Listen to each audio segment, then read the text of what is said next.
Thanks for joining me for Close to Death. Powered by FEAR Paranormal and brought to you by D.T.M. Wicked Radio. I'm your host, Selena Roane, and tonight we have a really good friend of mine who is coming on, and she is the founder and lead investigator for Two Feathers Paranormal out of Texas, Brenda Bransom. How are you this evening? I am doing wonderful. How are you? I am really excited about so much going on in 2015, and I know you are too. Oh, it's going to be amazing. This is going to be our year. It is, isn't it? So tell the audience a little bit about Brenda Bransom and what all you are about. There's so much, but try to wrap it up in a little bit. Okay, I am Brenda Bransom. I am a mother of 6 children. I have almost 7 grandbabies. My 7th will be born in June. I own a pawn shop, M&M Pawn Shop. It's in Joshua, Texas. And I am the founder of Two Feathers Paranormal. I've been an investigator for over 20 years. And I decided to finally put a team together about, a month ago. And I've been blessed by being able to get several people that I've investigated with for many years. And they decided to join my team. And I've got lots of new friends and family that join my team. And we are just out trying to prove or disprove the existence of spirits and going about it in a good way. And our main goal is their unity and sharing locations and making sure that everybody gets the same equal feel that everybody else gets. And, our biggest thing is no drama. And even if we disagree with another team's ways, we never discuss it, and we never put it out there that they're a bad team. And we just hope and pray for the same respect. Right? And that's kind of, where fear is, and that's why we kind of get along so well as far as our belief systems and how we treat spirits and how we treat others, period. Fair unity is extremely important, and I feel that if we don't have more para-unity actually exercised, it's just going to keep the field down like it has been. We need to actually compile the evidence as a group effort instead of it being such a competition. I know you agree with that. Absolutely, because what it does when we tear each other down, actually I feel that it makes all of us look like jokes. And we don't need to look like jokes. We've already got enough people on the outside that's telling us that what we're doing is wrong. And we don't need to tear each other down. We need to build each other up. And everybody agree to disagree, but everybody just taking care of each other. And, like I always say, what you are in life is what you are in death. And I don't want to be that petty person in death. That's exactly true. I don't either. And it's really cool and refreshing to see that not only does, Two Feathers and FEAR work well together, but we've worked with BNS, we've worked with PSI of the South, we've worked with all kinds of groups from all over the place. I can't even name them all, There's just numerous ones. I looked the other day in one of my books, and I have worked with over 1,000 groups. Oh, it's awesome. See, and that's what it's all about to me, And I'm still friends with every group with minus maybe a couple, and the reason why I'm not friends with them anymore is because they no longer are in the paranormal field. And they've gone on to, because they were a lot younger than myself, so they've gone on to have babies and getting married and having a different kind of lifestyle. Through that. But this lifestyle, I don't even see, it's almost like, it's so funny because once you get this addiction to paranormal investigating, because I don't think of any other word but that, because I am definitely addicted. But once you get the bug, it's so hard. It's almost like the mob. Once you get in, it's so hard to get out, and then once you get out for a little bit, and then you go, oh, they're pulling me back in. Once you get that first EVP or you get that first manifestation, you're just like, oh my gosh, I got you another. Yeah, I really hear that. Oh my gosh, that is so incredibly awesome. See, I'll never forget the first time I met you. And I was doing that really incredible location, and I had a friend call me and say, well, why don't you get a hold of Selena? She would love to go there. I was like, okay, no problem. And the rest is history. We went into that location, and oh my gosh, you were so much fun, and you were such just a beautiful light of a person. And I thought, we're going to go somewhere together. We're going to continue to do this. Well, it's just the truth, and it's been that way ever since. I mean, my gosh, look at the road trips we've gone. We've gone, like, 6 different states together. Yeah, and it's just getting really started because, the thing is that is so cool with the way we do things is that first off we respect each other, and then we respect the people around us, and we treat them as such. But we also respect the spirits, and it seems to get us a little further with answers to the questions that we may seek, being a little bit more respectful. Because, we've seen people try to provoke or try to scream or try to do whatever. And, I mean, I understand some of their, some of the reasoning behind it. But then you have to remember that, I'm sorry, but if you come in my house and you start screaming at me, if you don't get your ass kicked first and then ask to leave, I mean, seriously, that's just disrespectful and rude. And so I'm not going to go and scream at someone. They're not deaf, for one. That's one thing. They're not deaf. Right. But, the way we do it is, I get so much better. It is of love and light. It is of coming from a place of respect and compassion for that spirit. And what they need to get across, Even the murderers, the child molesters, I honestly believe that there is a mental problem with these people. And it carries over into the spirit world, and they still deserve our respect.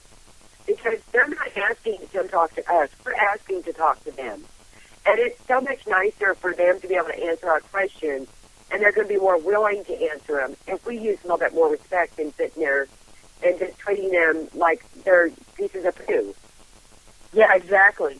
And you said you've been doing this for over 20 years, and you've gotten so many incredible, not locations, they give you towns. I mean, it's like, Brenda goes into some place, you guys, and it's like, one place is, she's going to talk to 1 or 2 places, and then by the time she leaves, the whole damn town's like, oh, hell, you can come in our place, and it's not just 1 or 2 towns. She's got towns everywhere. And so, Oklahoma, Texas, Oregon, California, Colorado. Yes, I go in and I pull full towns. Nevada. It's just amazing. It's just a blessing. Well, it's got to be that glowing personality that you have, and the aura that you carry around with you. And speaking of auras, I wanted to kind of get into, not really aura, but what exactly does 2 feathers stand for? Like what is 2 feathers? Because it is you. Yes, 2 feathers is me, and I don't know who believes in spirit guides and who doesn't, and I don't want to, intrude on anybody's belief system, but this is what happened to me. I was going on one of my very first investigations, and I was compelled to go to this place that I'd never heard of before, but I knew that I was going. And I had a friend of mine that was with me that witnessed everything, and it's actually in my book.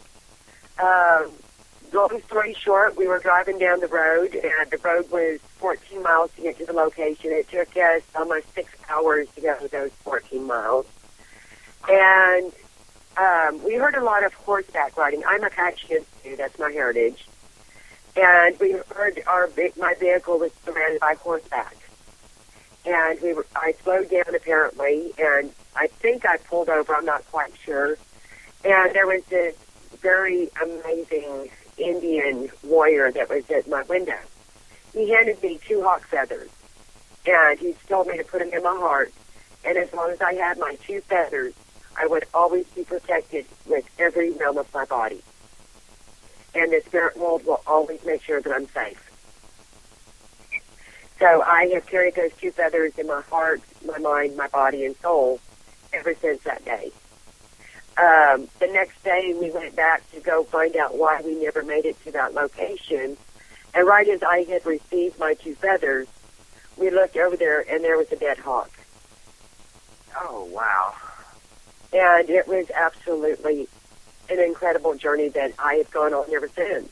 And I have carried those 2 feathers, and I have never been hurt, and I've always been safe, and I've always had so many great rewards for what I do. Wow. That's pretty cool. You know, because there's always a story about how people get into the paranormal. There's always a reason for it. You know, my reason was my mom. And, you know, and the experiences that I was having, I wasn't really understanding that I actually had some sort of ability, which I know that we all do. And, you know, the ability, sometimes people want to be labeled as such, and some don't. You know, I didn't really know what an empath was. I didn't really understand what that all was about, you know, and you've kind of helped me open up a little bit, besides my chakras, and we won't go into that, that whole thing, because I know you'll never forget that chakra opening at all. Angela and I will never forget that. Oh, that was so much fun. But I've never had it done before, people, and it was incredible. You know, I can't really be serious about a whole lot because I just, you know, I'm just not like that.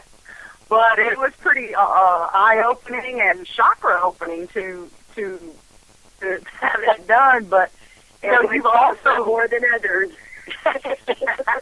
Some open like a really big open sign, yes. But the funny thing about, you know, or not funny thing, but the great thing about being around you with, you know, that you have the abilities too, is that you have helped me not doubt myself, because that was the problem I was having, is that I would get names or I would get something, not exactly a message, but like clues more like.